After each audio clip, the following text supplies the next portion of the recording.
لشکر آپس میں لڑ رہے ہیں ایک میدان، ایک جنگلی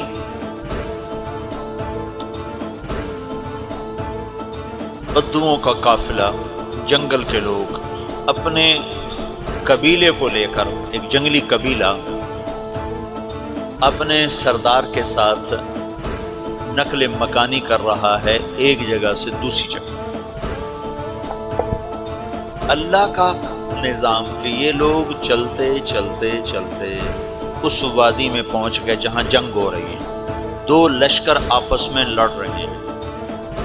جب یہ وہاں پہنچتے ہیں تو ایک لشکر کے قدم اکھڑ رہے ہیں اور دوسرا غالب آ رہا ہے۔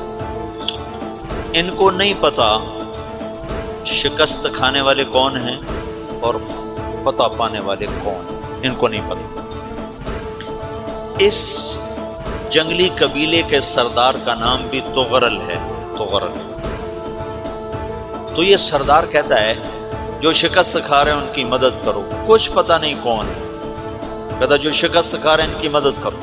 تو 400 وحشی جنگلیوں نے فاتح لشکر کے پیچھے حملہ کر دیا۔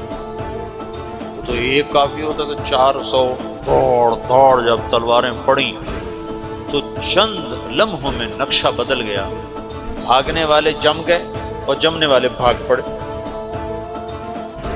جب جنگ ختم ہوئی تو شکست خوردہ لشکر کے بادشاہ نے ان کو بلایا، اسے پوچھتا ہے مجھے جانتے ہو میں کون ہوں؟ کہا نہیں۔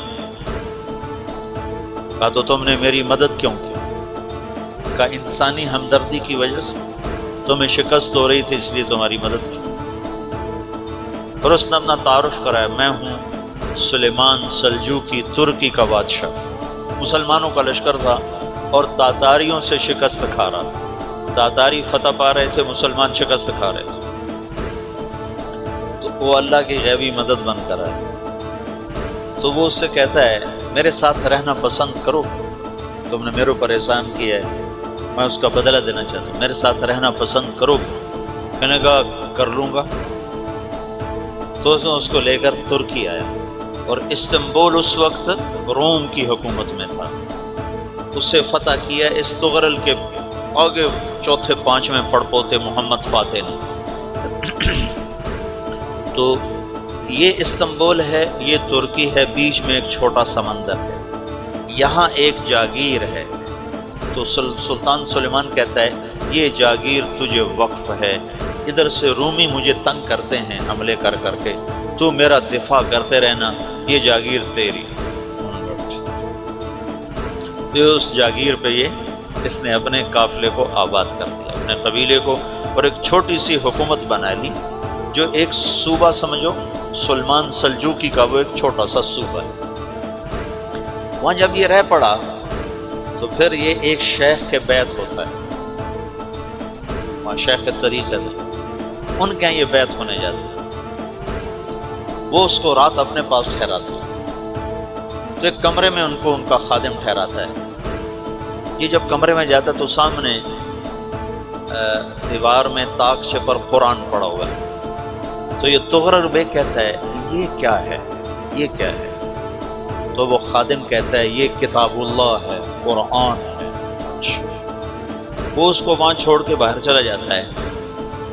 وہ دیہاتی آدمی، جنگل کا رہنے والا، پہلی دفعہ زندگی میں قرآن دیکھا، وہ کہتا ہے یہ قرآن ہے، اللہ کی کتاب ہے، میں اللہ کی کتاب کے سامنے سو جاؤں، کتنی بے ادبی ہے۔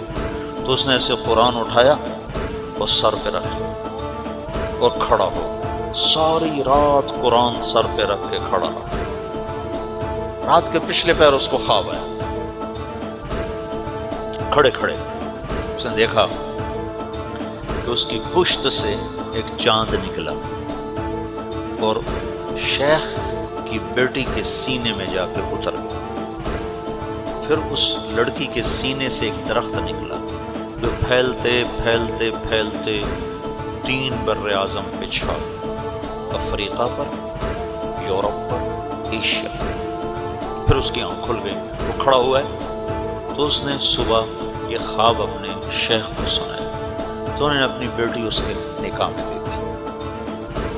اس بیٹی سے ایک بچہ پیدا ہوا، تغرل بیگ نے اس کا نام رکھا عثمان، عثمانی ترک نام سنو، جو میں نے کل بتایا تھا کہ 1924 میں وہ خلافت ختم ہوئی۔ تو ایک بیٹا پیدا ہوا عثمان، عثمان نے پھر ایک نئی اسلامی حکومت کی بنیاد رکھی جو 1924 تک چلتی رہی، کوئی 800 سال یہ حکومت چلی۔ تو حکومت کا شیرازہ بکھرا لیکن پھر جڑ جاتا تھا، پر وہ قرن اول والا جوڑ کبھی نہ پیدا ہوا، ٹکڑے بن گئے۔ ان ٹکڑوں میں اللہ لوگ پیدا کرتا رہا جو دعوت دیتے رہے۔